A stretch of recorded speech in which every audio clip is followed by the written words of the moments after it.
সারা দেশে কাল থেকে শুরু হচ্ছে হামের বিশেষ টিকাদান কর্মসূচি। তেল কালোবাজারি বা মজুত করলে বিশেষ ক্ষমতা আইনের ব্যবস্থা, আইনমন্ত্রীর হুঁশিয়ারি। খুলনায় চোর সন্দেহে গণপিটুনিতে যুবক নিহত।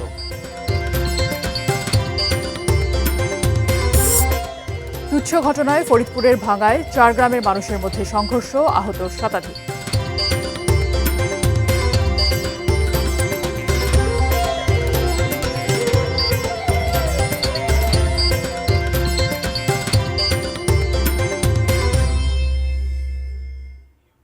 দেখছেন এটিএন নিউজ। দেশের খবরে সবাইকে আমন্ত্রণ জানাচ্ছি, আমি ফাইজা রাহলা। এতক্ষণ গুরুত্বপূর্ণ খবরের শিরোনামগুলো শুনছিলেন নাসির সিনটেক্স গ্রুপের সৌজন্যে। এবারে পুরো খবর। আগামীকাল সকাল 9টা থেকে সারা দেশে হামের টিকাদান কার্যক্রম শুরু হচ্ছে। দুপুরে সচিবালয়ে স্বাস্থ্য ও পরিবার কল্যাণ মন্ত্রী সর্দার মোহাম্মদ সাখাওয়াত হোসেন এই তথ্য জানিয়েছেন। তিনি জানান, 6 থেকে 59 মাস বয়সী সকল শিশু আগে টিকা দেয়া থাকলেও আক্রান্ত শিশু বাদে সবাই এই টিকা পাবে। বরিশাল, রাজশাহী, ময়মনসিংহ ও যশোর সহ 18 জেলার 30টি উপজেলাকে বেশি ঝুঁকিপূর্ণ বিবেচনায় অগ্রাধিকার দেওয়া হচ্ছে। হাম বা জ্বরে আক্রান্ত শিশুদের টিকা না দিয়ে ভিটামিন এ দেওয়া হবে বলেও তিনি জানিয়েছেন। কর্মসূচিতে স্বাস্থ্যমন্ত্রী ঢাকার নবাবগঞ্জে এবং প্রতিমন্ত্রী অধ্যাপক ডক্টর এম এ মুহিত গাজীপুরে উপস্থিত থাকবেন। এ সময় মন্ত্রী জনগণকে আতঙ্কিত না হয়ে শিশুদের টিকা কেন্দ্রে আনার আহ্বান জানিয়েছেন।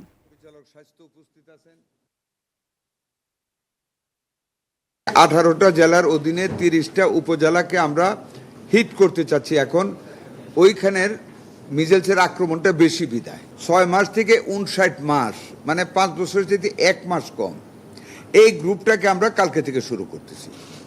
এটাকে আমরা ফার্স্ট কভার করতে চাচ্ছি অল ওভার দ্য কান্ট্রি। এই 30টা উপজেলা শুরু করা মানে আমাদের কার্যক্রম শেষ না। আমরা এটাকে যেহেতু এখানে প্রবল আকার ধারণ করেছে, এটাকে আমরা কন্ট্রোলে এনে বাকিগুলি তো আমরা কাজে অগ্রসর হব ইনশাল্লাহ। এদিকে সারা দেশে হামের উপসর্গ নিয়ে আরও 4 শিশুর মৃত্যু হয়েছে। রাজশাহী মেডিকেল কলেজ হাসপাতালেই মারা গেছে 3 শিশু, 1 শিশুর মৃত্যু হয়েছে কুষ্টিয়ায়। রাজশাহী মেডিকেল কলেজ হাসপাতালে যেই 4 শিশু মারা গেছে তাদের মধ্যে 2 শিশু চাঁপাইনবাবগঞ্জের ও 1 শিশু নাটোরের। এ নিয়ে গত 3 মাসে হামের উপসর্গ নিয়ে রাজশাহী মেডিকেলে চিকিৎসাধীন 38 শিশুর মৃত্যু হলো। হাসপাতাল কর্তৃপক্ষ জানিয়েছে, শুক্রবার থেকে শনিবার দুপুর পর্যন্ত হামের উপসর্গ নিয়ে আরও 25টি শিশু ভর্তি হয়েছে। এই নিয়ে গত ফেব্রুয়ারি থেকে হাসপাতালে হামের উপসর্গ নিয়ে মোট রোগী ভর্তি হয়েছে 377টি। কুষ্টিয়া মেডিকেল কলেজ হাসপাতালেও হামের উপসর্গ নিয়ে আরও 1 শিশুর মৃত্যু হয়েছে। এ নিয়ে জেলায় মৃতের সংখ্যা বেড়ে দাঁড়ালো 3। জেলা সিভিল সার্জন জানিয়েছেন, ফেব্রুয়ারি থেকে এই পর্যন্ত জেলায় 300-এরও বেশি শিশু হামের উপসর্গ নিয়ে হাসপাতালে ভর্তি হয়েছে।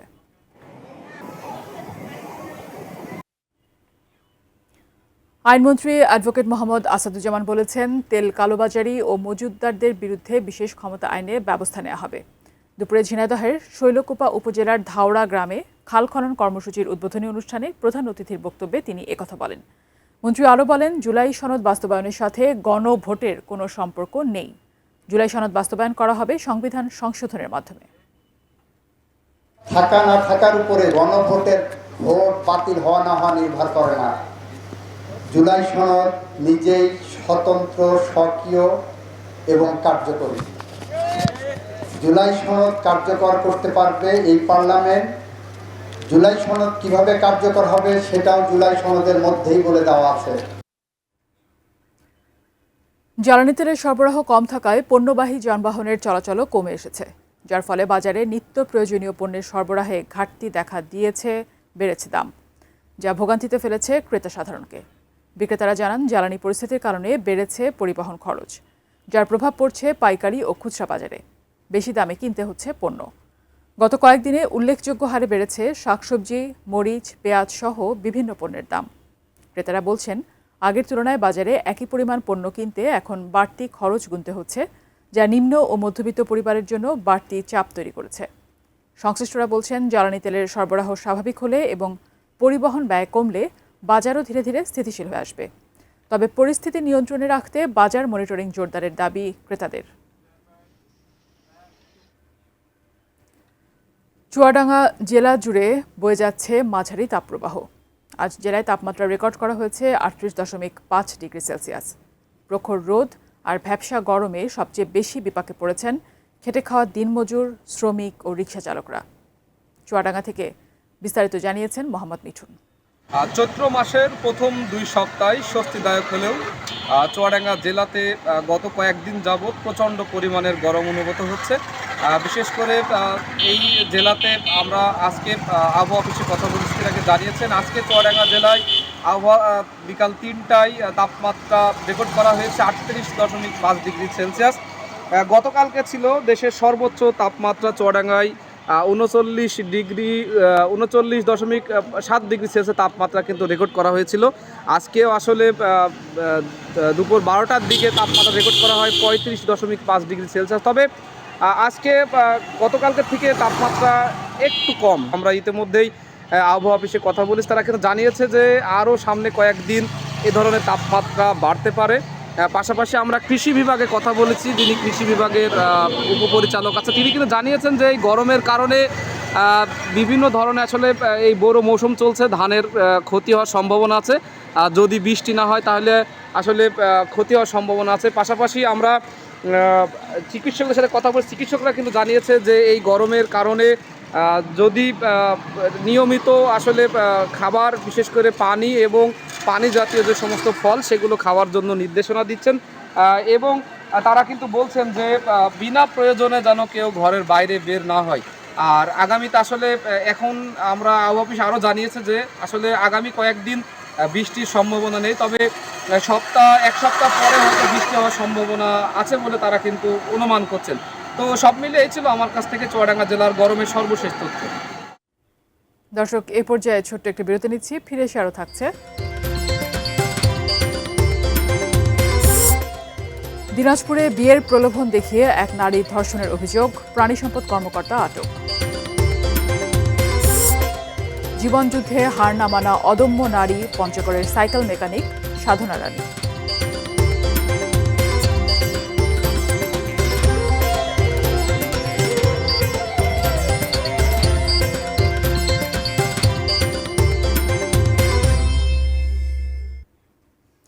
বিরতির পর আরও একবার সবাইকে আমন্ত্রণ জানাচ্ছি দেশের খবরে। আজ 4 এপ্রিল ঐতিহাসিক তেলিয়াপাড়া দিবস। 1971 সালের এই দিনে হবিগঞ্জের মাধবপুর উপজেলার তেলিয়াপাড়া চা বাগানের ম্যানেজারের বাংলোতে স্বাধীনতা যুদ্ধের প্রথম বৈঠক হয়। অথচ যথাযথ সংরক্ষণের অভাবে ইতিহাসের সেই গৌরবময় সাক্ষ্য আজ হারাতে বসেছে। 71-এ তেলিয়াপাড়ায় ইস্ট বেঙ্গল রেজিমেন্টের ঊর্ধ্বতন 27 সেনা কর্মকর্তার উপস্থিতিতে এক বৈঠকে দেশ স্বাধীনের শপথ এবং গ্রহণ করা হয়েছিল রণকৌশল। এই বৈঠকে যুদ্ধের প্রাথমিক পরিকল্পনা ও দেশকে 4টি সেক্টরে ভাগ করার সিদ্ধান্ত নেওয়া হয়। 55 বছরেও সংরক্ষণ করা হয়নি মুক্তিযুদ্ধের স্মৃতি বিজড়িত বাংলোটি। মুক্তিযুদ্ধের অন্যতম প্রধান স্মৃতি বিজড়িত এই স্থানকে সংরক্ষণ করার দাবি মুক্তিযোদ্ধাদের। অবিলম্বে সেখানে বাংলোটিকে জাদুঘরের রূপ দিয়ে সরকারিভাবে দিবসটি পালনের দাবি জানিয়েছেন তারা। এদিকে তেলিয়াপাড়া দিবসে হবিগঞ্জ জেলা মুক্তিযোদ্ধা সংসদ ইউনিট কমান্ডের উদ্যোগে নানা অনুষ্ঠানের আয়োজন করা হয়েছে। চলতি বড় মৌসুমে সুনামগঞ্জের ছোট বড় 95টি হাওরের 2,23,510 হেক্টর বড় জমি চাষাবাদ হয়েছে, যেখান থেকে ধান উৎপাদনের লক্ষ্যমাত্রা প্রায় 14 লাখ মেট্রিক টন। তবে হাওরের জলাবদ্ধতা সৃষ্টি হওয়ায় প্রায় 1200 হেক্টর ধান তলিয়ে গেছে। এ বিষয়ে বিস্তারিত জানিয়েছেন সুনামগঞ্জ প্রতিনিধি মেহেদি হাসান।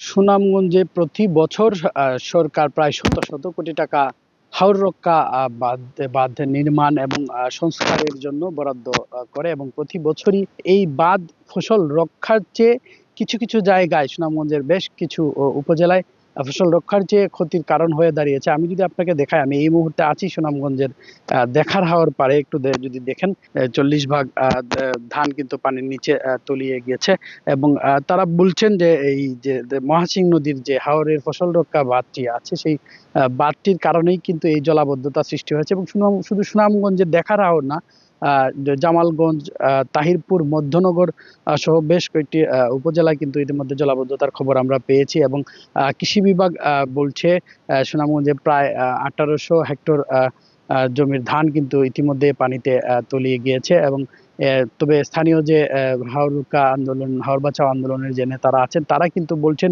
যে সুনামগঞ্জের আরো বেশি, মানে এর পরিমাণ আরো বেশি হতে পারে বলে তারা দাবি করছেন। এবং কৃষকরা বলছেন এই বাঁধগুলো যদি সাময়িকভাবে কেটে দেওয়া হতে তাহলে এই পানি নিষ্কাশনের সুবিধা হবে এবং পানিটা বের হয়ে যাবে।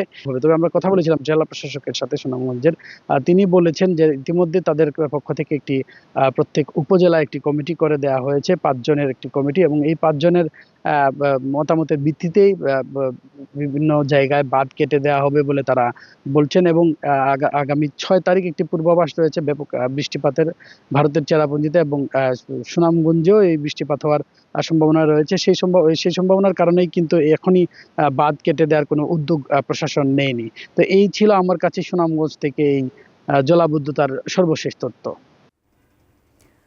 খুলনায় চোর সন্দেহে গণপিটুনিতে দিদার সর্দার নামে এক যুবকের মৃত্যু হয়েছে।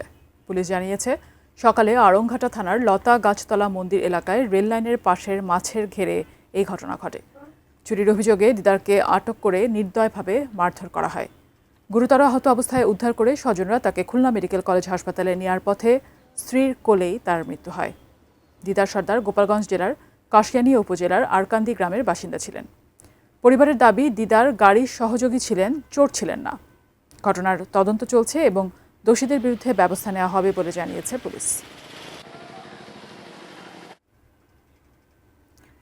ফরিদপুরের ভাঙ্গায় ফুটবল খেলার মাইকিংকে কেন্দ্র করে গত 2 দিনের সংঘর্ষের জের ধরে আজ আবারও সংঘর্ষে জড়িয়েছেন 4 গ্রামের মানুষ। গ্রামবাসী, পুলিশ, সাংবাদিক সহ শতাধিক মানুষ আহত হয়েছেন। এলাকার পরিস্থিতি এখনও উত্তেজনাপূর্ণ।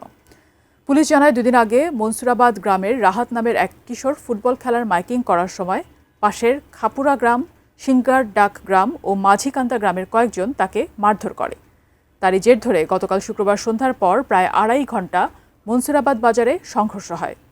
আজ সকালে 4 গ্রামের মানুষ আবার মনসুরাবাদ গ্রামের মানুষ দেশীয় অস্ত্র, ঢাল নিয়ে ঢাকা খুলনা মহাসড়কের মনসুরাবাদ বাসস্ট্যান্ডে অবস্থান নেয়। খাপুরা গ্রাম, সিঙ্গারডাক গ্রাম ও মাঝিকান্দা গ্রামের লোকজন দেশীয় অস্ত্র ও লাঠিসোঁটা নিয়ে হামিরদি ইউনিয়ন পরিষদের সামনে অবস্থান নিয়েছে। স্থানীয়রা জানান, 2 পক্ষের একাধিক দোকানে ভাঙচুর ও লুটপাট চলেছে। পরিস্থিতি এখনও নিয়ন্ত্রণে আসেনি, কয়েক গ্রাম জুড়ে ছড়িয়ে পড়েছে উত্তেজনা।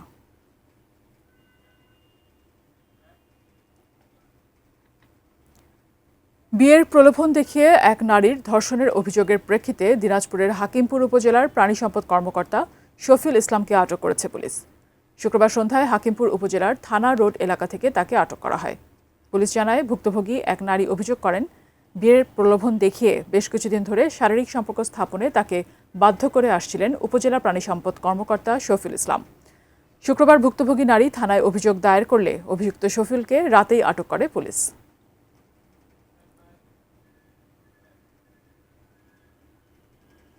ঝালকাঠির কাঠালিয়ায় অনুষ্ঠিত হয়েছে ঐতিহ্যবাহী ঘোড়দৌড় প্রতিযোগিতা। শুক্রবার কাঠালিয়া সদর ইউনিয়নের উত্তর আন-ইল বুনিয়া মাঠে এই প্রতিযোগিতা অনুষ্ঠিত হয়। আয়োজন করে চাঁদেরহাট গ্রামের যুব সমাজ। অংশ নেয় 7টি ঘোড়া। আশেপাশের এলাকার হাজারো মানুষ এই প্রতিযোগিতা উপভোগ করেন। প্রতিযোগিতায় মোহাম্মদ এনায়েত শিকদারের ঘোড়া প্রথম, মোহাম্মদ জালাল আকনের ঘোড়া দ্বিতীয় ও মোহাম্মদ সিরাজ শিকদারের ঘোড়া তৃতীয় হয়। বিজয়ীদের মাঝে পুরস্কার বিতরণ করেন আমন্ত্রিত অতিথি এবং আয়োজক কমিটির সদস্যরা। ঘোড়দৌড় উপলক্ষে বসে গ্রামীণ মেলা।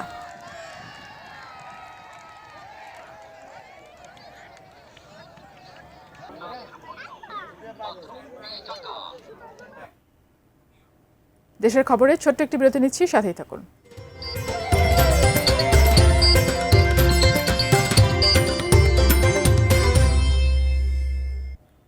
বিরতির পর আরও একবার সবাইকে আমন্ত্রণ জানাচ্ছি দেশের খবরে। দর্শক, আমরা একেবারে শেষ প্রান্তে পৌঁছে গিয়েছি, তবে অন্যরকম একটি সংবাদ জানিয়ে শেষ করব দেশের খবর। ফুটপাথের পাশে ছোট্ট ছাউনির নিচে এক নারী দক্ষ হাতে করছেন রিকশা, ভ্যান মেরামতের কাজ। সারিয়ে তুলছেন সাইকেল, রিকশার সব ধরনের সমস্যা, টায়ার, টিউব ঠিকঠাক করে দিচ্ছেন। একজন গৃহবধূ হাতে তুলে নিয়েছেন হাতুড়ি, রেঞ্জের মতো যন্ত্রপাতি। জীবনযুদ্ধে হার না মানা সেই অদম্য নারী পঞ্চগড়ের সাইকেল মেকানিক সাধনা রানীর কথা জানিয়েছেন আমাদের প্রতিনিধি সিদ্ধার্থ কর্মকার। চলুন দেখে নেওয়া যাক ডেস্ক রিপোর্টে। ব্যস্ত সড়কের পাশে ছোট্ট একটি ছাউনি, সাধনা রানীর নামকাওয়াস্তে গ্যারেজ। পঞ্চগড়ের বোদা পৌরসভার শিমুলতলি এলাকায় এভাবেই দেখা মিলবে তার। সাইকেল মেকানিক হিসেবেই তাকে চেনে সবাই। স্বামী শম্ভু দাস ছিলেন সাইকেল রিকশা মেকানিক, তবে ফুসফুসের রোগ সহ নানা শারীরিক সমস্যার কারণে আর কাজ করতে পারেন না। টাকার অভাবে হয় না নিয়মিত চিকিৎসাও। ছেলে সন্তান নেই, ঘরে প্রতিবন্ধী বিধবা মেয়ে ও নাতি। বাধ্য হয়েই সাধনা হাতে তুলে নিয়েছেন হাতুড়ি রেঞ্জ। অদম্য সাহস নিয়ে নেমে পড়েছেন জীবন জীবিকার কঠিন সংগ্রামে। সারাদিন এখানে বসে থাকি, 80, 90, 100 টাকা যা কামে পাই, এইভাবে যাপন করে চলি। তাছাড়া তো আমার কোনো উপায় নেই। অন্যের গাড়ির চাকা ঘোরালেও ঘোরে না তার ভাগ্যের চাকা। অসুস্থ স্বামী টুকটাক সাহায্য করেন কাজে, কোনো রকমে চলে তাদের অভাবের সংসার। নিজের ট্রিটমেন্টের ঔষধ কিন্তু ঠিক মতো পাচ্ছি না। কোন রকম বউ আসে, দোকানদারি করে, যা কামাই করে ওইভাবে চলি। সাধারণ গৃহবধূ থেকে সাইকেল মেকানিক, কঠিন বাস্তবতা। শুরুতে শুনতে হয়েছে অনেক কটু কথাও। ধীরে কাজ ও ব্যবহার দিয়ে সবার সন্তুষ্টি আর শ্রদ্ধা আদায় করে নিয়েছেন সাধনা। দাদা তো অসুখ, মানে বদিয়া রাখলে কি করবে, এই যা হয় আমাদের পোষাগুলো আনে, ওরা কামাই টামাই করে আনে, এইভাবে ওষুধ অনেক টুকটাক করে নিয়ে খায়। আমরা তার সময় আসি, বসি, গল্প করি। খুব খারাপ লাগে দেখলে, আমি একজন নারী। সাধনার মতো অদম্য নারীদের পাশে নিজ নিজ অবস্থান থেকে দাঁড়ানো প্রয়োজন বলে মনে করলেও ফান্ড না থাকায় সরকারি কোনো সহায়তা দেওয়া সম্ভব নয় বলে সাফ জানিয়ে দেওয়া হয়েছে পৌর ও উপজেলা প্রশাসনের পক্ষ থেকে। অভাব কষ্ট তার পরিবারের পিছু ছাড়ছে না। আমার জন্য কষ্টের বিষয় হচ্ছে উপজেলা প্রশাসন কিংবা সরকারের তরফ থেকে আমরা তাদের পুনর্বাসনের জন্য যথেষ্ট বরাদ্দ পাই না। যাদের পক্ষে সম্ভব এই অদম্য নারীর সহযোগিতার জন্য এগিয়ে আসার জন্য আমি অনুরোধ করি। দেশের বিভিন্ন প্রান্তে ছড়িয়ে থাকা এমন অদম্য নারীদের সহযোগিতা ও পৃষ্ঠপোষকতা দিয়ে পাশে থাকবে সরকার, এমনটাই প্রত্যাশা সুধীজনের। Rony Hossain, desk report, ATN news. শেষ করব দেশের খবর, তবে তার আগে নাসির সিনটেক্স গ্রুপের সৌজন্যে সংবাদ শিরোনামগুলো দেখে নেব আরেকবার। সারা দেশে কাল থেকে শুরু হচ্ছে হামের বিশেষ টিকাদান কর্মসূচি। তেল কালোবাজারি বা মজুত করলে বিশেষ ক্ষমতা আইনের ব্যবস্থা, আইনমন্ত্রীর হুঁশিয়ারি। খুলনায় চোর সন্দেহে গণপিটুনিতে যুবক নিহত।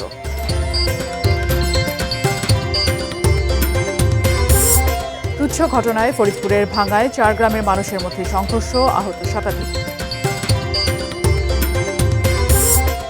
দিনাজপুরে বিয়ের প্রলোভন দেখিয়ে এক নারীর ধর্ষণের অভিযোগ, প্রাণী সম্পদ কর্মকর্তা আটক। জীবনযুদ্ধে হার না মানা অদম্য নারী পঞ্চগড়ের সাইকেল মেকানিক সাধনা রানী।